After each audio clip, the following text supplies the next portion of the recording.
Song of Ice and Fire podcast. I am Sir Matt, the Bud Knight.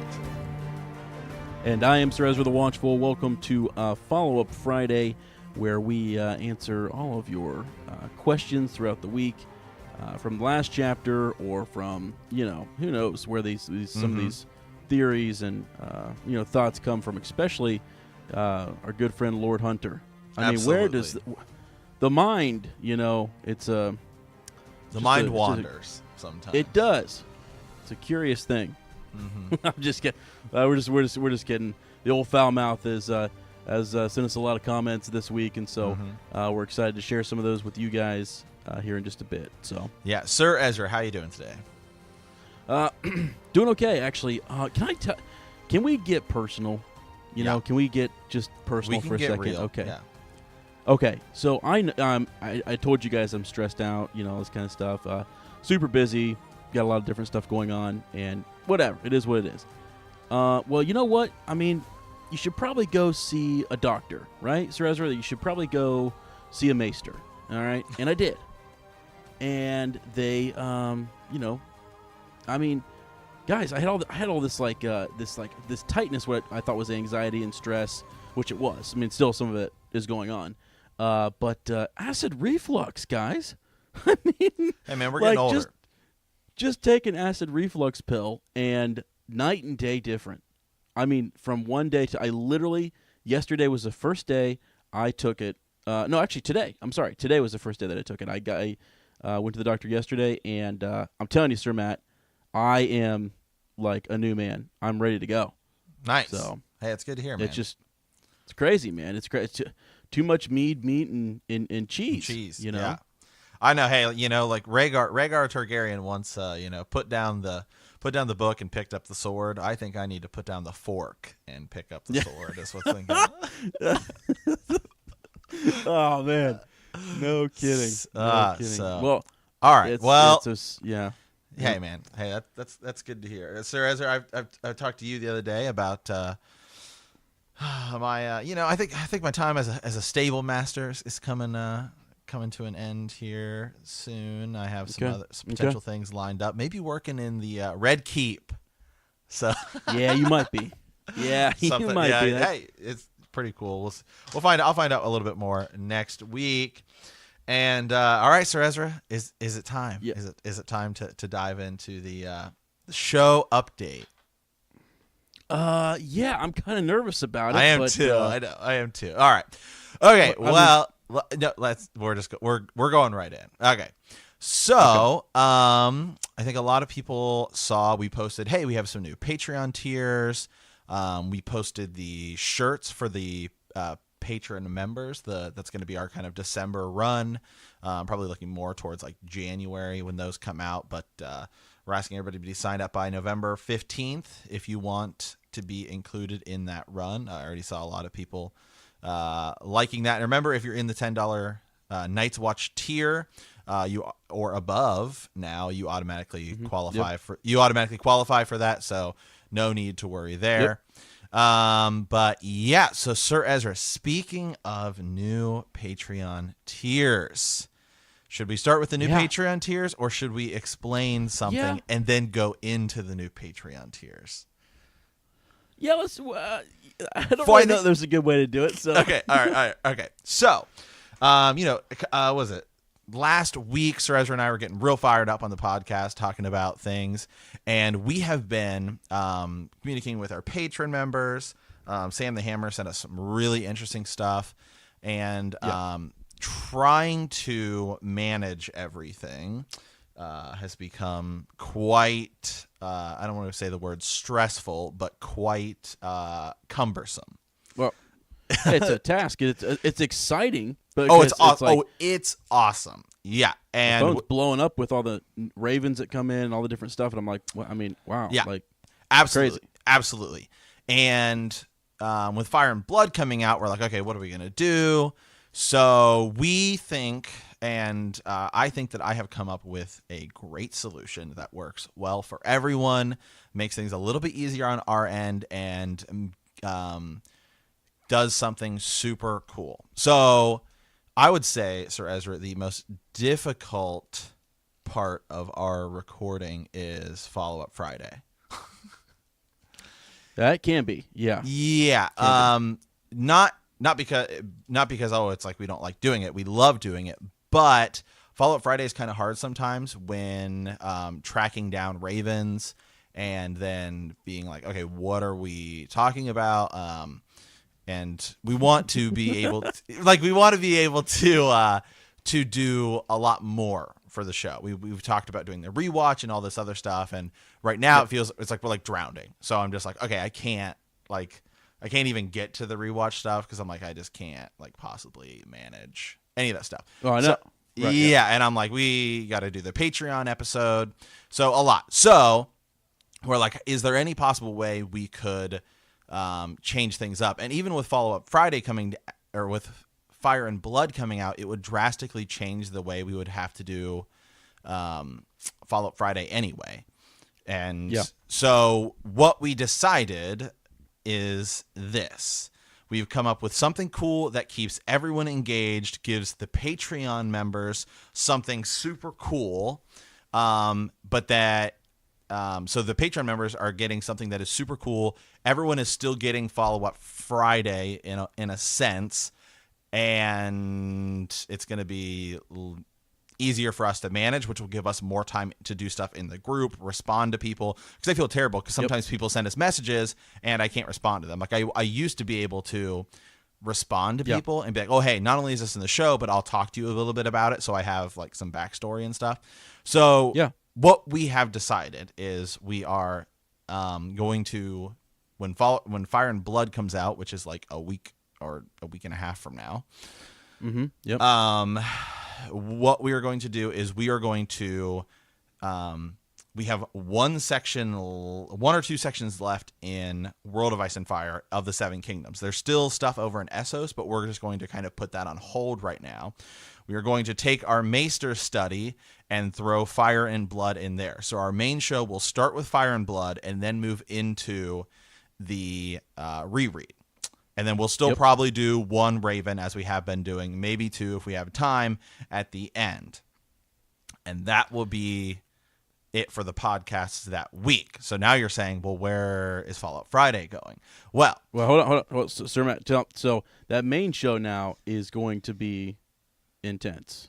Oh, it's going to be intense. Yeah, the main show, like more energy will be. I mean, I don't know. I feel like the research that we're going to do for that is going to be like the cool connections might be off the charts. You know, absolutely, which is what I'm hoping. Right. Absolutely. It's going to give us more time to put into the main show to just, I mean, even small things like, you know, sometimes it's like, oh, I want to layer a little music under here, or I want to do something.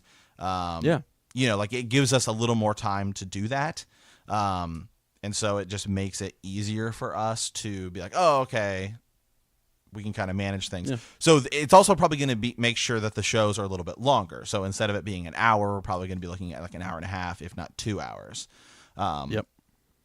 Whereas before, for the past couple of weeks, we've just been, actually past couple of months, I would say, we've been trying to keep both shows at about an hour.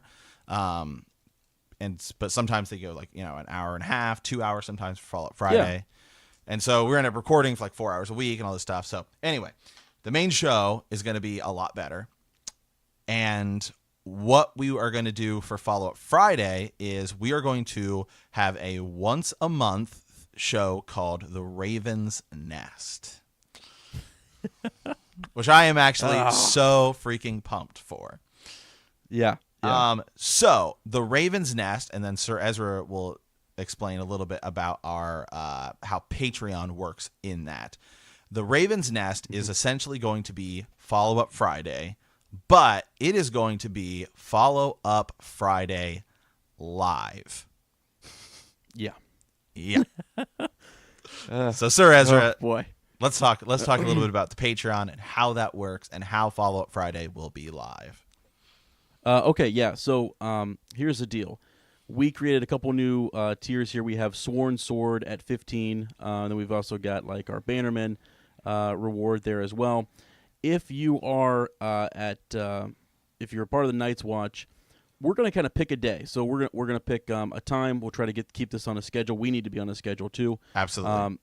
And hopefully we can find a time that works best for, like we're hoping it's a weekend, Right. like a Friday, Saturday. Right. It's probably Sunday. Yeah, it's probably going to be a Sunday. Just Yeah. in my head, yeah, that seems to be the most logical day. Yeah. And basically we're going to we're on Discord, and actually, Sir Matt and I right now we use Discord to kind of record. So we're in there anyways. But you will be able to, if you're at the $10 tier, you can actually like listen live. So you can just kind of listen, on that Sunday, hear what's going on, hop in and out if you want to, and what have you. At the next couple levels there, you can actually comment, and you can commentate, or if we have a question, or if we don't know something, or if we read a Raven and there's something that we need to follow up on, or have somebody track down, boom, they can track it down for us, send us whatever, or if they just want to make a comment on something, they can do that, and we're reacting to that live in Raven's Nest. Now the coolest part is the realm, if you're at the highest tier, can hear your voice. Absolutely. You will be on the show. You will legitimately be on the show, and basically, we kind of beforehand, we'll have everybody kind of muted who has access to have their voice on there. Your mic doesn't have to be anything crazy good. If you want to, find something that's just easy to kind of relax and sit and listen, and then when it's your turn to kind of hop on there and talk, we might read a Raven, and as you're listening, we're like, all right, whoever it may be, we're coming to you. Right now it's Sir Jason Ross. Okay, so right now we're coming to him. And we'll have him on the show, and he can listen and kind of talk us through some of his thoughts on the Ravens, or the show theory, whatever it may be. We give that individual a decent amount of time. And anybody, if we had more than it depends on how many people we have too. Right. Depending on how much time we can give each person. So we'll try to kind of manage that. But that's sort of the gist of it. I mean, Discord's a really cool place where you can kind of go do chat on there. I've got all sorts of different things set up in there to where it's leveled. You just go right into Patreon, select your tier, and then you can use it shows you how to sign up for Discord, and gets you right into the server. So and so the cool thing is that everyone who is in the $10 tier, our Night's Watch tier, a lot of them was like, what is this Discord thing? Well, this is what it is. So they're already chatting. Yeah. So there's actually a chat room in there, so you can actually go in and chat with each other even at the $10 tier. But when we're recording the Raven's Nest, we actually can see that text, but it's not going to be just, we would have to leave just the way Discord. You have separate rooms, even though it's kind of like Discord's like a building, and there's separate rooms in that building, and so you'd have to actually leave the room you're in, go into the other one. But so that's why the commenting just kind of has to be in the same room. So, but you can still listen live, so you can listen to it, you can hear the show while we're recording it live, and the cool thing is that this is not a Patreon exclusive episode. We are still doing the Black Council episodes, which is the bigger kind of history episodes, which is our Patreon exclusive episode. But this will actually go into our iTunes feed. So this is still going to everyone, but the patrons have special access that they can do while we are recording this live. And it's also going to give us more time, since this is essentially kind of, we're shifting Follow-Up Friday, and this is going to be a once a month thing. It's probably going to be a 2.5 hour episode, I'm guessing. We can actually research some of the Ravens, and we can do much more in-depth studies on them, rather than kind of, as I feel like we do sometimes, we're just well, I don't know, maybe, Yeah, or we have to go look it up, or and we're looking it up on the fly, and so we can actually have be a little more prepared for them. So that's going to make the quality of the Follow-Up Friday better. So I would rather I would rather have quality over quantity. Is kind of our thought process. Well, and the other thing is too. I mean, now the one gosh, what do you call this, outlier here is just, you just never know, man. I mean, we're gonna get you. I mean, it'd be great to hear different people's opinions. Our bannermen. Absolutely. It's like just to get their thoughts and to get their feedback. And so, your voices will be heard by the realm. Mm-hmm. Yeah. So it's kind of like a radio that, show. Yeah. We're just, we can click you on and say, okay, you're in. Like, what are your thoughts? We'll kind of prep you. Right, as, for sure. As we're coming to you, we'll if you're listening, we'll just say, all right, we're coming to so-and-so next. Let's read this. So Matt and I discuss, and then boom, we pop in there, make our greetings, well met, and then, see how it goes. For sure. And I'm excited. Right. I think it's going to be fun. I think it's going to be super cool. And the other thing is that as we kind of build this Discord community, it is going to help us do things like live trivia is something we want to do at some point. We've been talking about it, and it's just been on the back burner because we're just so focused on getting the episodes up that now that we're going to have a little more kind of time, where we can start to focus on building some of these other things too, like the live trivia, like Q&As with us. We've had a lot of people ask and show interest in that. The rewatch stuff, which we've talked about. So yeah, so that's kind of going to be the way things are going forward. And Sir Ezra and I've also talked, next year at this time, once we're done with Fire and Blood and the show is over and Winds of Winter still isn't out yet, well, we may revert back and do Fallout Friday once again. But right now, Fire and Blood and the books are kind of our priority. But actually, in terms of content, I think you're going to be getting around the same amount of content. It's just kind of spaced out differently.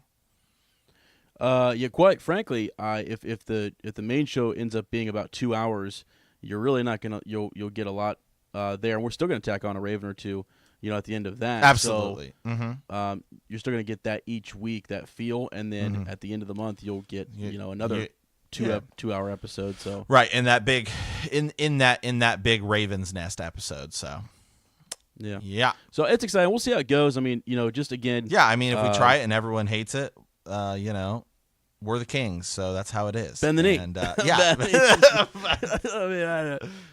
mean, kings are, we're people are allowed, make mistakes. We're just a bunch of hedge knights, okay? Yeah. Just a couple hedge knights here. So, just, making our way through the realm, all right? Yeah, so. All right, well, let's dive into, potentially the last Fallout Friday of all time. I mean, oh man, you're killing me. You're killing me. Or for a bit, we'll see here. But yeah. Okay. So trivia. Last week, the question was, how does Sir Illian Payne lose his tongue? And it is the Mad King rips it out for basically saying that Tywin Lannister ran the realm. And our winner was a new person here to trivia, Lady Sarah Connolly the Willful. Wit beyond measure is man's greatest treasure. Wow. That's Lady Sarah, that's a name and a half right there. I'm telling you. Yeah. I love it. So, all right, well, trivia for next week. Also, trivia, I've been talking about, Sarah and I have been talking about kind of restructuring it. We'll probably just be including trivia in the main show since we won't have a Fallout Friday. It'll just kind of be at the beginning of the main show. Oh, yeah. Or something. Yeah. So yeah, we're not getting rid of trivia, but we are thinking of some ways to make it cooler and stuff like that. But anyway, so trivia for next week will be who takes Ned Stark's bones north? Yeah. Who takes Ned Stark's bones north? All right. Sir Ezra, I will let you read this first one here from Sam the Hammer. So we're going to start off. We get a couple Ravens here, and we'll dive into those. Then we'll get into the group here. But Sam kind of, sends something here. Sirs, I've just finished the Game of Thrones on Audible, and the one thing that stands out most to me is Mormont's crow. I think he had more lines than Cersei and Jaime combined, and it may be, actually. Yeah. What are your thoughts? The most common theory seems to be that Bloodraven is warging into him, but I'm not so sure. They focus on the obvious meaning in the words king or burn, but it's the word crow that I keep coming back to. It's the word corn. Excuse me. It's the word corn. that I keep coming back to, like Hodor. The word gets forgotten because it's repeated so much. Now, I mean that, yeah, no, I mean, if you're looking for that, he's on to something. I don't know. I think this is pretty cool. He says, I have a feeling that there is some big twist coming with that bird that no one has predicted. How about you guys? Do you subscribe to the Corn Code theory, or maybe the Corn King? Oh man, I don't know, Sir Matt. Thoughts on that? Yeah, Mormont's Crow, who I totally believe is just Bloodraven, or being controlled by Blood Raven, is a very important character in a lot of theories. Obviously, the Corn King theory.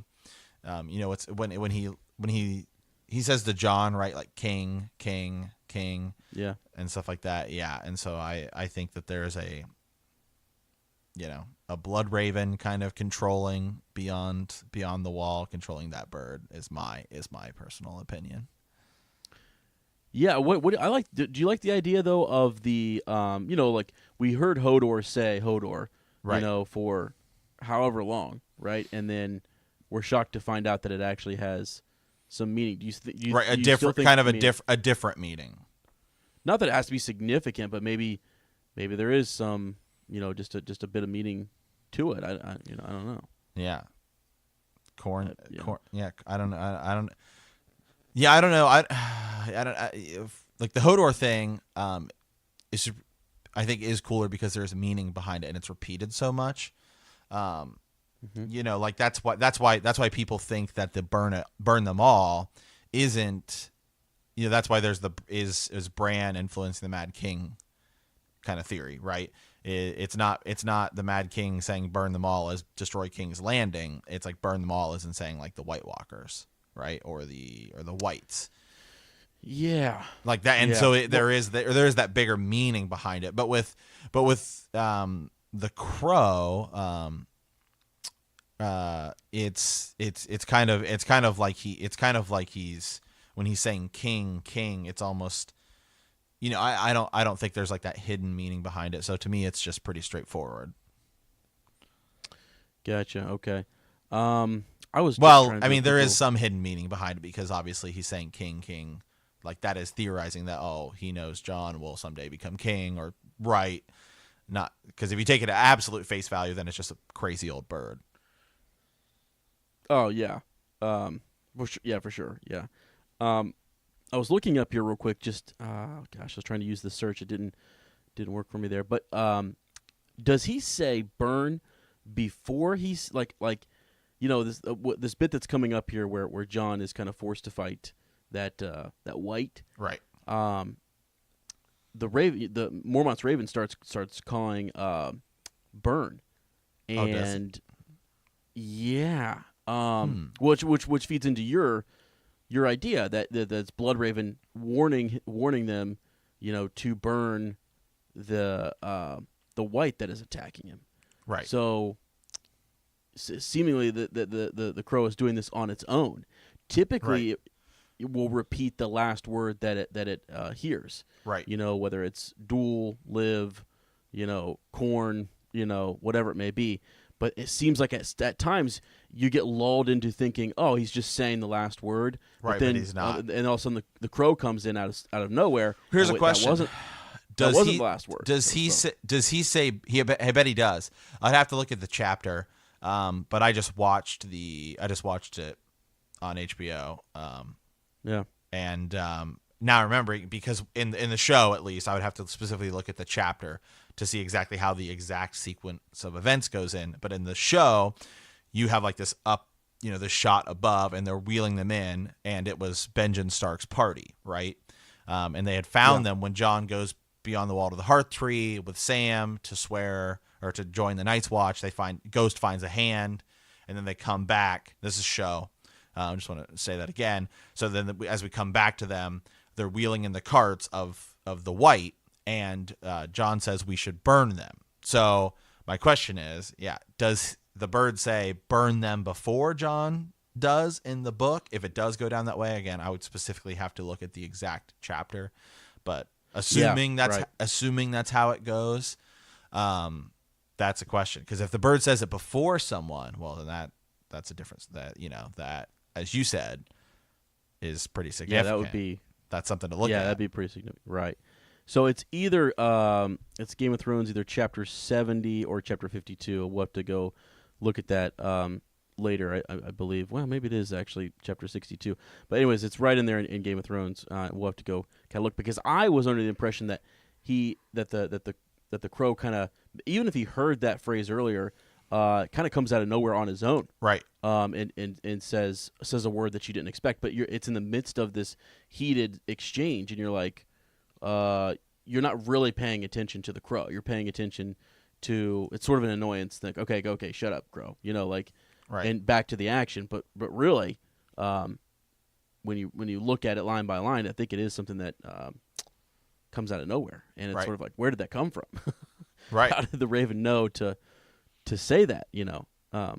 Anyways, I could be wrong about that, though. I have to go check, so I'll say that in full disclosure. But that was just my initial gut reaction from the last time I had read it and looked up on that, because I've read some stuff about that crow. Super interesting.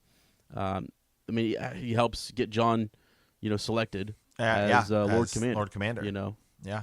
Yeah. So there's that. It has it has an abnormally large vocabulary, that crow does.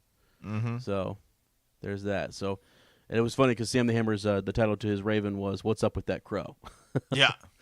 I mean, seriously, what is up with it? So it's Sam the Hammer's been sending us some great ravens lately.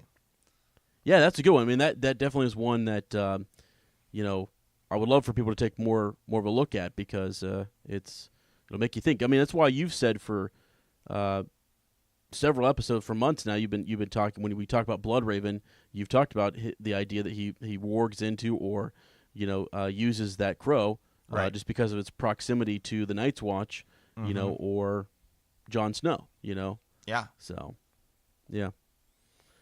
All right. I think that we might come back to that and talk more about it later. But as I continue to look stuff up here, but next I think we've got just a quick little comment here. This is from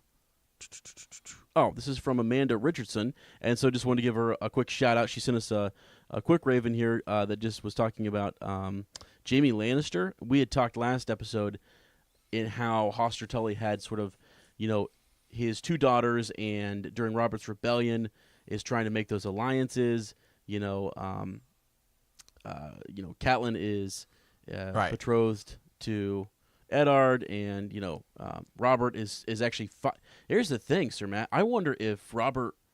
Well, he would have had no reason to rebel. He's rebelling because Lyanna is captured, which we have another raven about that today that we'll get to. But it's Jon Arryn who ends up being betrothed to Lysa, and Amanda here, Lady Amanda has mentioned, she says, "Hi, I wasn't sure if you had answered this. I've been listening to the podcast since September, but you mentioned potential brides for Jaime Lannister, and you weren't sure who was proposed. I wanted to mention that I think Tywin and Hoster Tully were in negotiation with regard to Lysa Tully for that proposal." So. Mm-hmm. Wow! Imagine how unhappy Jaime Lannister would have been. God, he would have been. Yeah. Maybe she was different before, all this craziness happened, and she had, if any of that stuff happened with Hoster and her and Littlefinger, you know what I mean? Like maybe. Right. Her life would have been a lot different, Yeah, I don't know though too, because also even after she is crazy, she's kind of forced to marry Jon Arryn, and even at that point, Jon Arryn is a little bit older, obviously than Ned Stark or Robert Baratheon. Yeah, and so she got young, super handsome, Kingsguard level knight Jaime Lannister. I don't know, maybe she would be like, oh, okay, this is pretty cool too. Yeah, because even Cersei seemed like, had Robert Baratheon turned out to be a good guy, and not said like Lyanna, and actually kind of loved Cersei, that she may have found herself, going with him instead. Right. Okay. Yeah. Yeah. For sure. I mean, of course, so in the book, she's Yeah. in the show, she makes it seem like there was a chance. In the book, she makes it a little less that way, like no one would ever take Jaime's place. But you never know. I mean, I think that had Robert been, a little more truth and faithful to her, then she could have, just focused on him, and maybe the same would have been said for Lysa Arryn had she gotten, Jaime Lannister, if that had worked out for her. Right. Yep. Okay. Awesome. Let's see here. All right, we're gonna move on again here. We're gonna. That was just a quick comment we had from Amanda, so thank you for that. We've got the old foul mouthed. Yeah. He's been. So I love it. Dude, it's so great. Well met, sirs. I loved the start of Friday's show so much that I had to comment. You guys nailed it when you first started. You both loved the stories and wanted to talk about it, and wanted to know more. He kind of goes on to mention that when we were doing A World of Ice and Fire, right? That, and I never thought about this. We need to be more clear when we talk about the histories, because if you haven't read the entire series, let's say you're jumping in, right? Because a lot of people are, they're reading the TV show and then they're jumping right. in. You might not know that what we're talking about is history versus the main series. So anyways, yeah, he just said when he first started, he heard World of Ice and Fire, so he started reading that with us a little bit, just because we were mentioning characters like Meleys the Monstrous, and he wasn't quite sure that that was from the main series or not. So he says so I was so friggin' lost. But your Yeah, your enthusiasm and mass content pulled me out of my carelessness, somewhat, somewhat. And it was a super cool ride. That's why I chose to take the black to help the main show. And when my Black Council shows come out in a month or two, I will drop Trow for it. I love it. Man, there's a fan of the Black Council right there. Man. So Lord Hunter, Lord man, Hunter, I tell you what, he's awesome. When we call the banners, that's somebody. He's right. He's gonna be right there, dude. So great. So great. But yeah, it is something when we go. And the reason I threw this in there is because it actually, as we go into Fire and Blood, Sir Matt, I was sort of like, the main show will change again, and so we're gonna super. It may seem like redundant, like, well, guys, we get it, we know, but like new people come in and they listen to like the first episode. That's on the feed, and so they may just come in to check to see what this is like, and so when they do, we want to make sure that we mention every single time, like, this is absolutely Fire and Blood. And just wait, and guys, just wait till next year. It's kind of funny. The only way I can describe it is, Sir Ezra, you and I are in the situation because we go to the gym regularly, right? Yeah. And at times in my past, like a couple of years ago, I was one of those guys who took my gallon jug, stacked, and I was, about 25 pounds lighter than I currently am. And, I was a gym hog there every day. Yeah. And, you were. then January comes around and you get all the new people, right? Who are coming in, the first time gym goers. That's kind of what's going to happen to us next year. When the show comes back on, we're going to get a lot of people, especially now that the show's ending, we're going to get a lot of people who have just only watched the shows and like, you know what, I would love to read the book, which is actually what we have. A lot of our listeners are that way. And so we're going to get a lot of people who are coming in first time to the books. So Right. So we're not going to do what Sir Matt used to do, which was in January when they all came in, he had to, the cutoffs, the guns were out. Guns were, locked. We're going to make everybody feel welcome. Yeah, okay. Locked and ready to go. Yeah. Now that's me. Man, okay. Now that's me coming in January. People are like, who are you? Like, hey, man, I've been here. Oh, well, you don't look like it, so. You're killing me. Oh, you're killing me, man. Oh, my gosh. All right. Because I think that's me too, man. Like, what the heck? All right. Good God. Sir Matt. All right, here we go. Let's dive into another one here. All right. Who is it? Oh, Lady Shannon. Yeah. All right, here we go. All right. Hello, good sirs. Relatively new to your show, but it's like I've known you both forever. Well, Lady Shannon, I'm feeling you there, okay? Mm-hmm. Best part of my day is driving home, listening, and being constantly blown away by everyone's thoughts and theories. My backstory quickly, I had never heard of the series until I watched the first episode when it aired on TV. Within minutes, I had purchased the book series online and had them finished within a few months. Yeah. Been absolutely obsessed with the show and the books ever since. After reading up to book 3, I literally dreamt of the R plus L equals J theory. Wasn't until I finished book 5 that I took to the internet to discover that others thought the same. Wow, cool. Sir Ezra and I have talked a couple times in the past of our similar experience. Yeah, wait, other people they know about this? Yeah. What? We lost our minds. We were like, oh my god, we've like figured it out. Dude, I remember standing up going, I don't think anybody knows about this. Yeah. I don't think anybody's talked about this. No, sure enough, they have. So, been pondering what question to pose to you guys.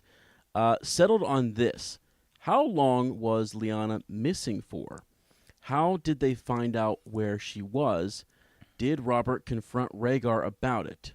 Sorry, that's more than one question. Looking forward to hearing your thoughts. Many well wishes to everyone and Lady Shannon from the Great White North, Ontario, Canada. Oh, wow. Yeah. Great question. We don't actually know. There isn't like kind of maybe actually it's around a year that she's like where they don't really know where she is, and she's at the Tower of Joy, because when she gets kidnapped, I think it's almost like immediate that things start happening. We don't know where she is, but it's not like she's like kidnapped and then like 2 weeks go by and they're like where's Lyanna at? I think it's a pretty immediate kind of thing. Yeah. Let me. Yeah, this is a really good question. This is one of those that definitely needs a. There are timelines out there, so there are people who have really looked at, because you look at 280, the year 280 was it? No, 283, no 280, right? Round about that time, between somewhere in there, because you look at the births of Jon Snow, Daenerys, you look at these different players, and it's really important when you're trying to figure out which theory you kind of hold to, as to when, who was born first, what year they were born in, and then could that have been Lyanna and Rhaegar, type of thing. So yeah, she's taken. We just talked about this not too long ago, where she was taken not too far. It was right. It was leagues. It was in terms of leagues from Winterfell, and when she's taken there, we don't exactly, as you said, Sir Matt, we don't really know if she went. I don't believe that she went straight to like the Tower of Joy. Right. Right. Right. Which is I think the interesting part.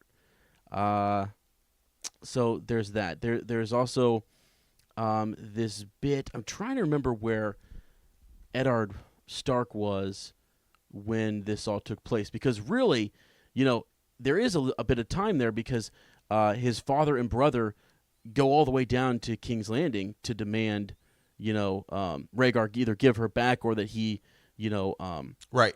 Mm-hmm. The king hold him accountable for that. Mm-hmm. And that's when they are killed, and then the Mad King summons, or he actually asks Jon Arryn, Warden of the East, to execute his 2 wards. Yeah. Which would be Robert Baratheon and Ned Stark. And it's at that point in time that he calls his banners, and Ned has to take off, to call the banners in the north. So that whole time she is missing. So I mean, how long was that between? Right. That's the question. I'm doing a little digging here as I talk. I'm trying to find more on that. But yeah, I don't really know. So there's definitely a significant amount of time for them to have a relationship, or to have her get with child, also even move around the right, because in realm. in the show, it seems like they get married at the Isle of Faces, right? Mm-hmm. And then she ends up at the Tower of Joy. We know that the Tower of Joy in the books at least happens. We don't know about the Isle of Faces. Do you think that Lyanna was at the Tower of Joy for like, I would say 90% of the time she's, like kidnapped? I mean, she might have been there for a significant amount of time, because I've always wondered, and we've talked a lot about when the Kingsguard, where were they and when did they leave, and like how were they stationed? Shara Dane's another interesting piece too, with like Elia Martell, and when did she leave? Her services. Right. So if you look at that, that can give you some indication of, was it before Harrenhal, after? Right. All good things to look Right. at. Now, one of the questions that she asked that was really good is, how did they find out where she was?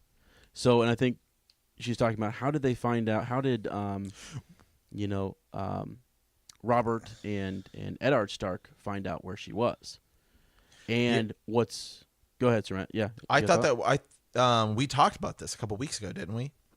Yeah, we did. Possibly about the idea. I love talking we talked about it, though, possibly so. about the idea of Shara Dane telling Ned. Yeah, so because we don't actually know how he found out, right? No, that's the the big thing. question. I mean, they spared Barristan Selmy, and he's a Kingsguard member. I don't know if Jaime Lannister knew, but like, I'm trying to figure out how, Ned leaving the Red Keep there, because I believe, doesn't Robert Baratheon head north to help his brother Stannis, who is surrounded at Dragonstone? Yeah. Yep. So I think he goes that direction. If he would have known where Lyanna was, he would have raced there. I don't think Robert knew. Right. Exactly. I think that Ned found out, and Ned went there immediately, and may have sent word to Robert, but I don't think Robert had any idea. Yeah, and here's the other thing that's so bonkers about the whole situation is, Ned is at the head of all of his. He has, like, the Starks are in King's Landing. He has an army there, right? And so why didn't he take his army to the Tower of Joy? Did they just need to go with Robert? I think it's because he was told something. Who told him what, when, and where is very important, because he only took a few men with him. Yeah. Correct? Hold on, I'm just saying. But hold on, a big light bulb just went off in my head.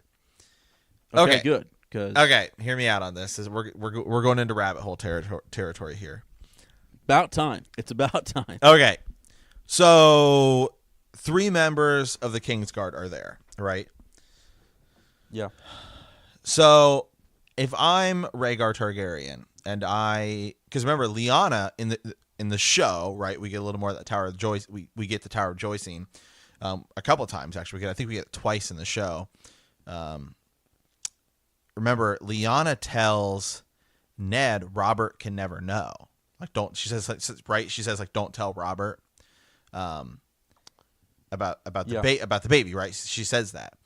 So if you're Rhaegar Targaryen, do you think that, like, if you only leave a handful of men there, right? Because if Robert shows up, Robert would have tried to take on Arthur Dayne himself, right? Like, Robert is just that kind of guy. Robert is not going to let somebody else do his fighting for him. So Robert would probably lose to Arthur Dayne, right? So because I don't know if Arthur Dayne thought Ned would show up. I think they maybe were planning it would be Robert Baratheon showing up. Oh, I see what you're saying. Is that it would have been like a kind of That's what they were anticipating. Huh.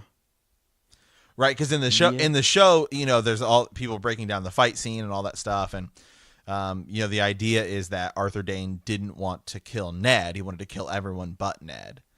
Yeah. Right. Mm-hmm. And so maybe I don't know. Yes. Yeah, maybe I don't know. That just went off in my head, so I don't know. I said it. I see what you're saying. Because like that's what always has baffled me, is that, like, he doesn't mark. I mean, I know that they defeated Rhaegar and his army there, but this is still the Tower of Joy. Tower of Joy is technically in Dorne, you know, and it's not like they. I mean, I don't know how long it took to quell Dorne or the Dornish, but it wasn't probably instant. You know what I'm saying? Like it took some time, and you know he had to work his way down to the Tower of Joy, which is in this weird location. Like he's not just stumbling across that. You know what I mean? He's sent there. He knows where it's at, and I've always wondered who it was that told him where she was. And so when you think about her inner circle, like Rhaegar's inner circle, I thought, you know, the sparing of Barristan Selmy on the Trident might have been something. That might have been something that maybe but helped still him get a pardon. Yeah, but still, there's just no way that Ned would have found out because. No, I guess Ned. Yeah, he is at the Trident. So. What do you mean? Who? Ned Ned and also, I mean, I to contradict my own self here, I think Sir Barristan Selmy was like laid up with he's under milk of the poppy for, you know, as long as who knows. So. But yeah. Anyways, and now I don't know if we've gotten this. No, we haven't got to this part yet in a Game of Thrones where he's under. Yeah.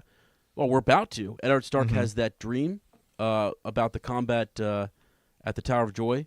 Right. He and 6 companions are there, right? 3 Kingsguard in front of the tower. Lyanna's like inside screaming. Eddard Stark had a nightmare involving Lyanna and the statue that's placed at her tomb. In the dream, Eddard walks through the crypts of Winterfell. He can hear the statue of Lyanna whispering, "Promise me, Ned." He notices the statue is wearing a garland of pale blue roses while her eyes weep blood. Eddard immediately wakes up with his heart racing.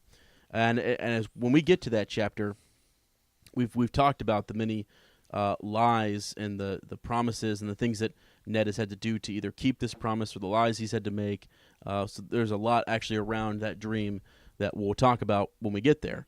Right. But yeah, I don't know. It's just I don't know, man. I'm trying to think who could have told, you know, who would have known that she was there.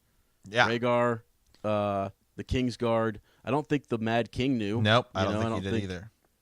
I don't think he did. So. I don't know if all the Kingsguard knew because I don't know if maybe Jaime Lannister is the one who tells Ned. That's what I'm saying. I don't know after he's there and all this goes down, who is left that would know, that would be willing to tell him that's still alive. That's something to ponder on. But I think there was one more question here that we had, which was, did Robert confront Rhaegar about it? No. Yeah, I mean, the whole war, his rebellion. Yeah. His whole he confronted him on the Trident. Right, and so I think the piece to Lady Shannon is that like Lord Stark and the heir apparent there, blanking on their names, on Eddard Stark's brother and father. They're the ones Brandon who, and really, Rickard. Thank you. Yep. Thank you. There you go. They're the ones who were confronting the Mad King, you know, about that, and so I don't think he had a chance, you know, for Robert to actually confront Rhaegar about that. You know, he was hoping to meet him on the battlefield, and he did, supposedly. I always say that just in case. But I love this question because it's just that when you start to look at and you narrow it down to things like, you know, who could have told Ned, who was in that circle, why didn't he take his whole army down there? You know, did Robert just need reinforcements? How long were Rhaegar and Lyanna moving around the countryside? Was it something she was into? I mean, was there some secret thing that took place at Harrenhal, and then she's like, you have to make it look like I was captured? You know what I'm saying? Yeah. Could have been all those things. Because she could have secretly been, you know, in on this whole thing. But she's also really young. Right. Too. So we're all kind of daydreaming and think like, oh, maybe she was into this. This is some romantic love thing, but maybe it's just some sick, twisted, you know, Targaryen thing where they're just using her for. There's always that. Plot, there's always that possibility as well. Yeah. So I don't know. We'll do some more research on this. Unfortunately, I have to say one of the better timelines I've seen out there, and I hate even referencing we're going to collaborate with these folks eventually at some point. That's in the works, Sir Matt. But Order of the Green Hand actually has a really good timeline on their theory that Ashara Dane and Eddard Stark get together and have a child named Jon Snow, and so they have that theory. They've been working on it. They've been going off of it for years, and in that they actually timeline a lot of this out, and so they're actually doing a timeline of when Ned goes north to call the banners and how he was escorting Ashara Dane around and may have met with her once she left Elia Martell's services. Well, if you look at that timeline and you get a chance to do this, I can't do it right now live here, but you can look and see when she's taken, and then look at when she is found again, and then sort of that'll just give you the full, Monty.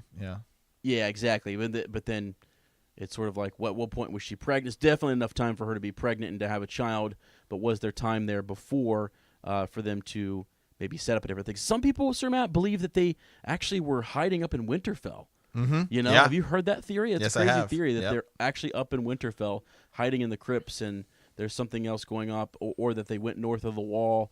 A lot of different things. So we always think south and like down to where like Targaryen territory, but not necessarily. She knows the north, and maybe that is something that if she was in on this, she might have been willing to kind of seek out some of these greater mysteries. Rhaegar's not familiar with that, and so if Bloodraven is communicating with him north of the wall, maybe they had to go there. Maybe they themselves passed under the wall. It's true. And went north. Yeah. There's actually time for that, I think, to take place. But yeah, is Lyanna Val? I don't know. I mean, it's possible. Right. Oh gosh. Okay. All right. Well, let's see here. What else we got? We have two more ravens. Both are more kind of comments here. So we have one here from one of our new bannermen, Sir Jason Ross of House Ross. Hey, Sir Matt and Sir Ezra, absolutely loving the podcast. Game of Thrones is my #1 fantasy love, so I was excited when Sir Matt mentioned it in the just in another Facebook group. So now that I'm a patron, I wanted to send my house sigil and a brief backstory with the words of House Ross. I'll send it here, but it should be if it should be sent somewhere else, I apologize. Looking forward to future episodes. House Ross is an ancient house nestled in the windswept, snow-blown highlands of the northern mountains in the vastness of the north. In Dune, the seat of House Ross overlooks the Bay of Ice and the Wolfswood from on high. The blood of the first men flows thick in their veins, although there are old whisperings that more than a drop of blood from the children of the forest runs in those veins as well. They honor the old gods and remember their names.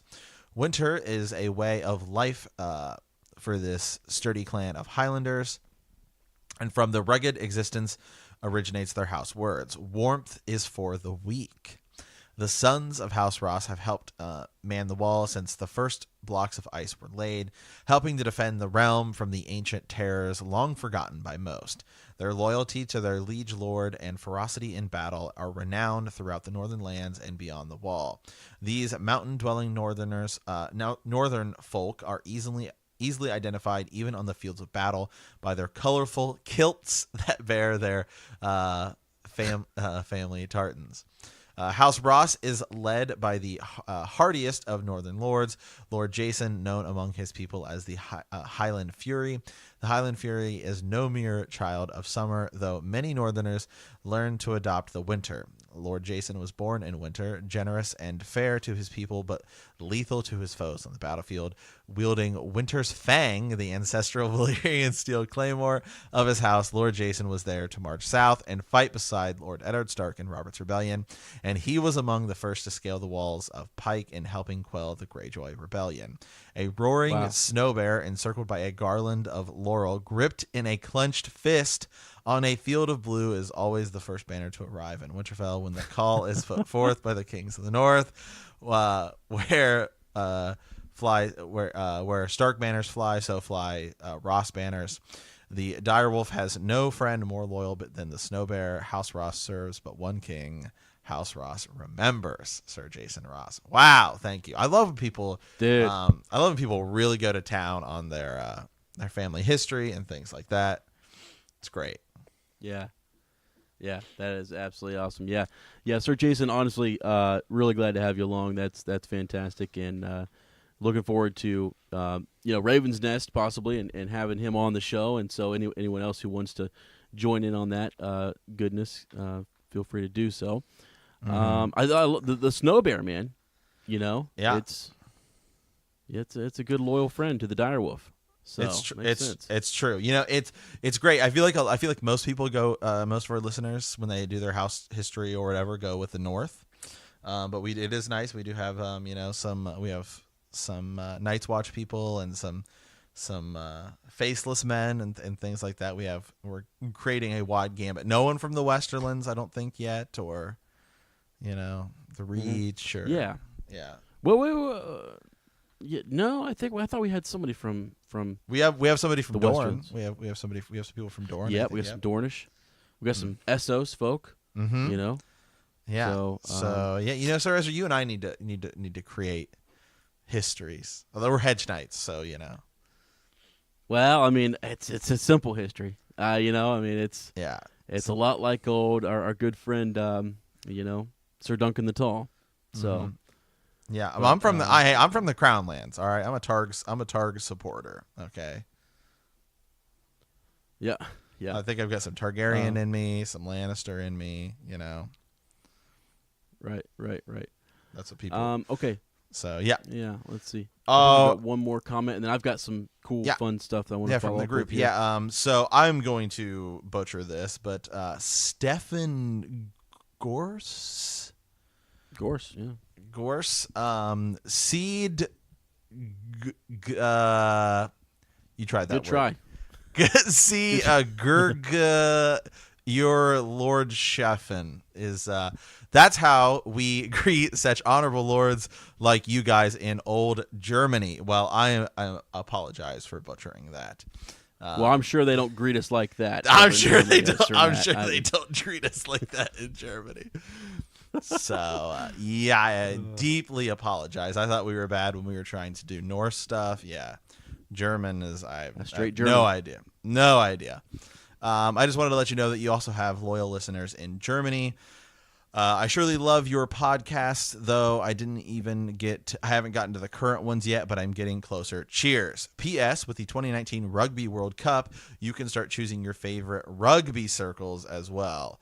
Will it be the USA or maybe the Welsh Dragons? Wow. That's a good question. Hey. Don't really know. Hey, man. All I know is that they play American football in Germany, so I think it's pretty cool. Yeah.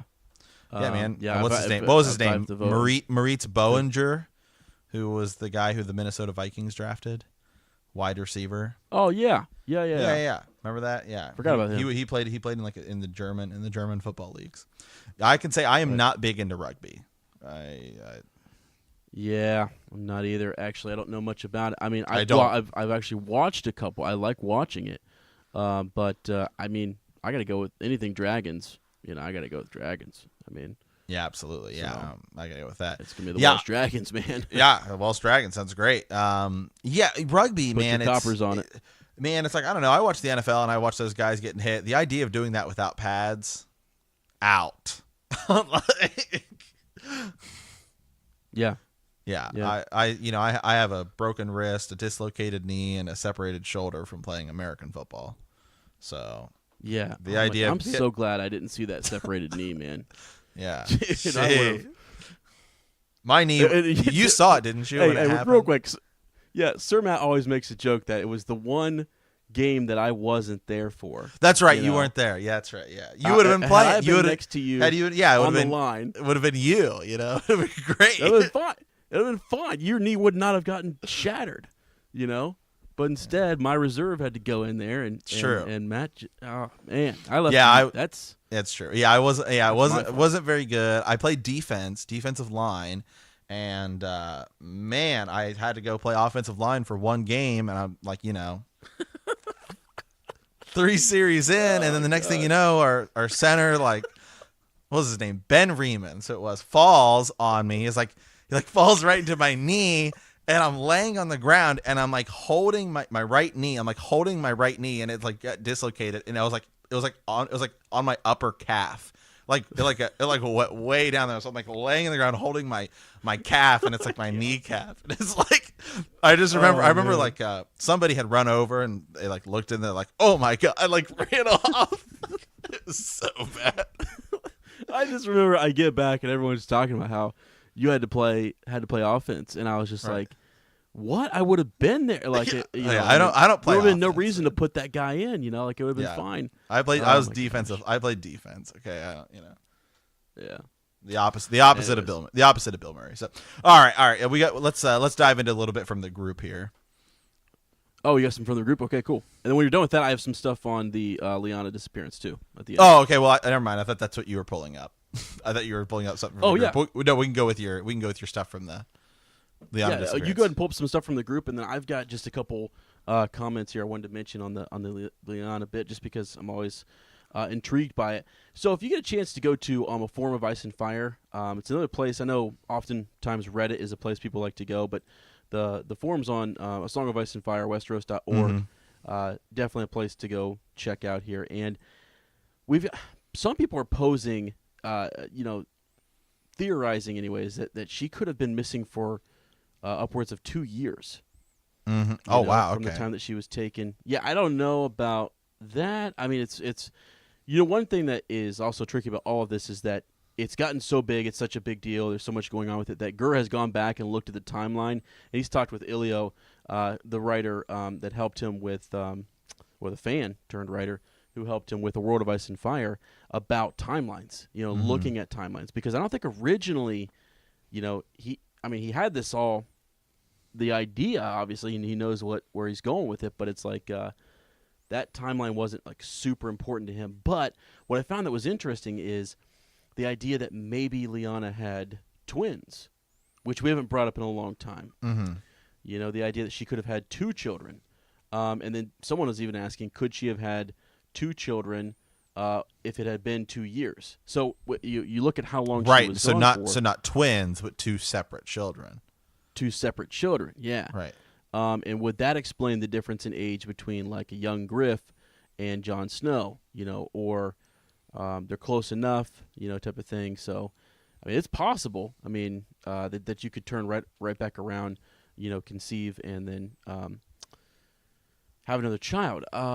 It's just one of those things. Or the twins, having twins is another option, which I just think would be so ironic if Rhaegar truly was looking for that third, head to the dragon or whatever, and then he ends up having, twins, would be kind of ironic, I think. Yeah. So, if you get a chance to go check this out, they have all sorts of, different dates and things in here to kind of, just to discuss this. Talking about when Brandon Stark actually dies in 282 AC. It's one of those sparks that that begins Robert's Rebellion. It's just nice to come to a forum like this where they actually have pieced everything together. You can go search all these different folks individually on the wiki, and you'll definitely easily be able to find a lot of this. Lyanna, it was 16 when she died in 283 AC. So it says she was born around 267 AC. So there's a couple different facts here. Yeah, I'm trying to think here what else might be relevant. They're speculating that Aegon was born in...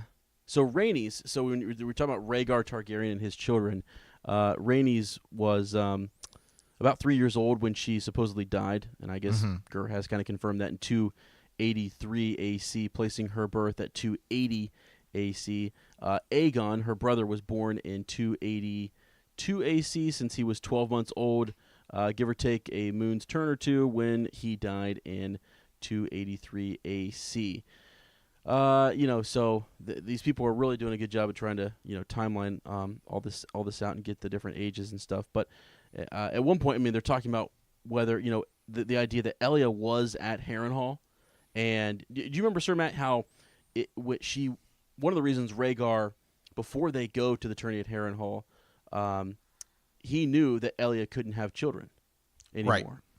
You know, had kind of learned that. And so when Aegon, if Aegon is again, this is all, I'm trying to, I don't know if that was a stillbirth or not. Anyways, but yeah, gets to Harrenhal, and you know, she's traveling there. That's not something that you wouldn't travel to a tourney like that if either you were pregnant or if you were. It was possible that you could still be pregnant, and there was like risk of it being a long, hard journey or something. You know what I'm saying? Like, Right.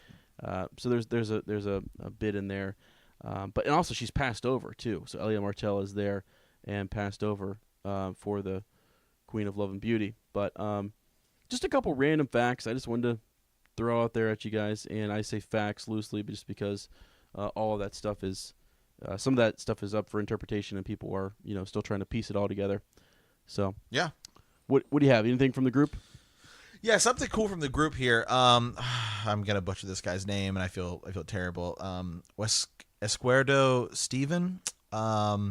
So in our episode 35 about Catelyn, it blew my mind to think that she comes across Robert's bastard with the last name Stones, and then she has so much contempt for Jon Snow for being a bastard.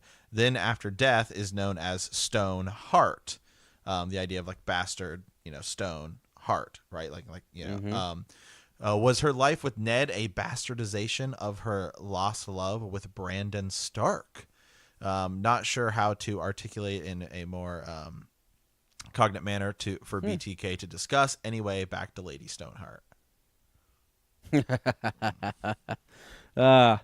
Wow. Yeah, that's really good. Yeah, it's really good. Yeah, I had not actually. That is. I had not thought of that. And well, once we talked about that, so many people have been sending us stuff about finding little references to Lady Stoneheart, right? Like ideas about it. So there's another one. Yeah, her life, when you think about it, and we've talked about this before, the idea of why, or something I saw on Reddit, why didn't Ned tell her? Right? Mm-hmm. Like why did Ned not tell her? Is it because Ned was so true to Lyanna in his promise?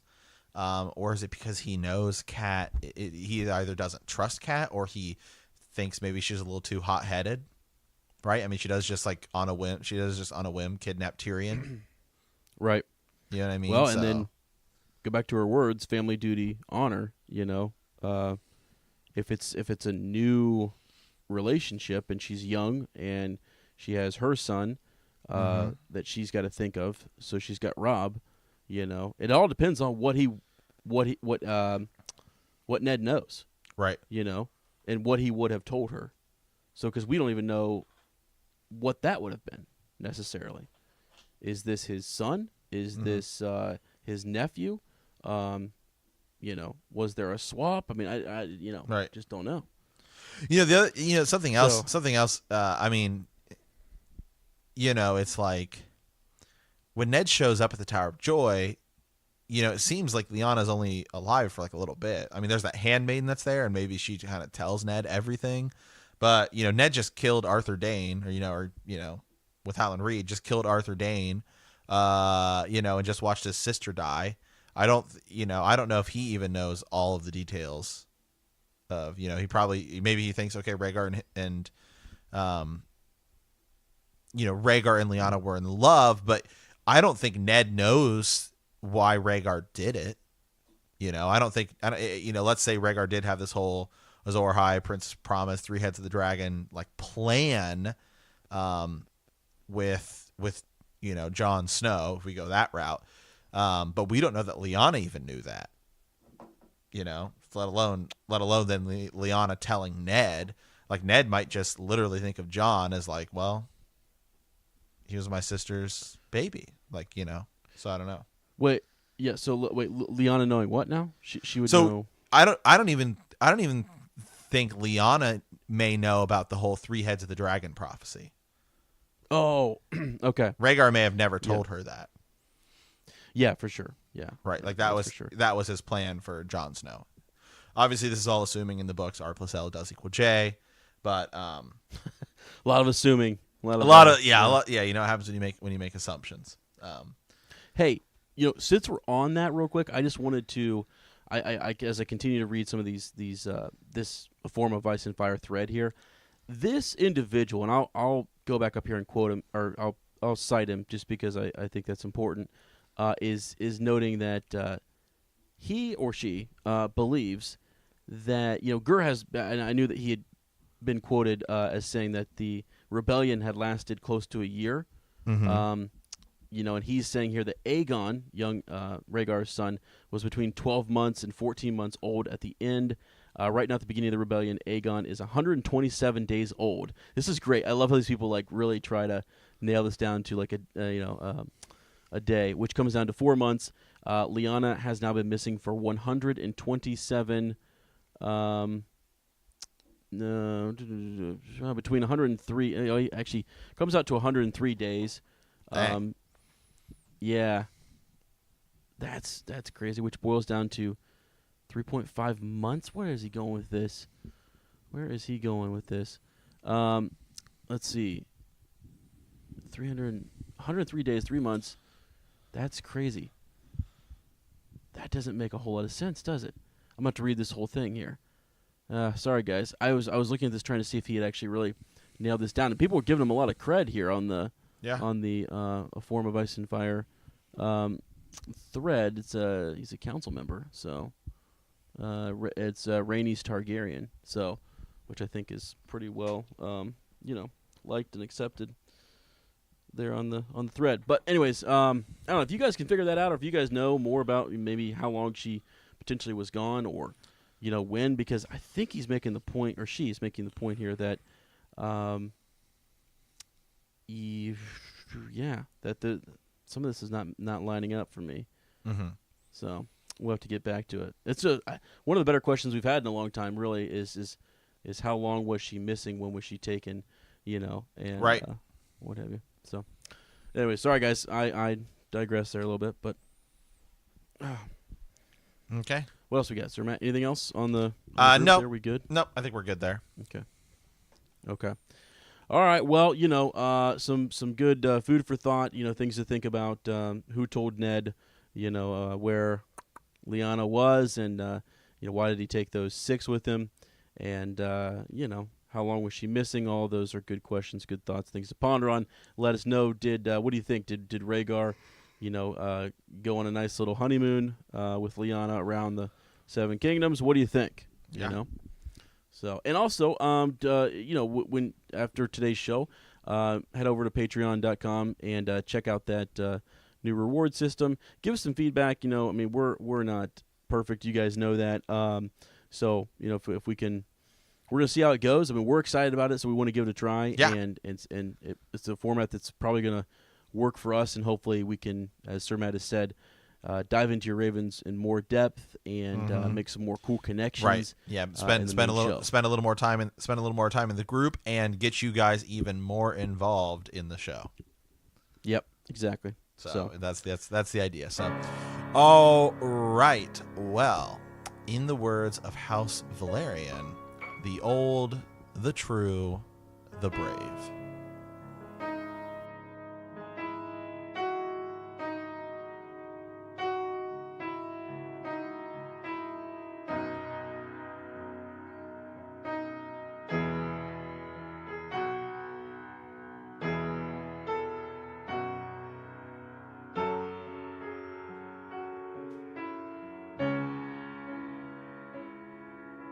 And who are you?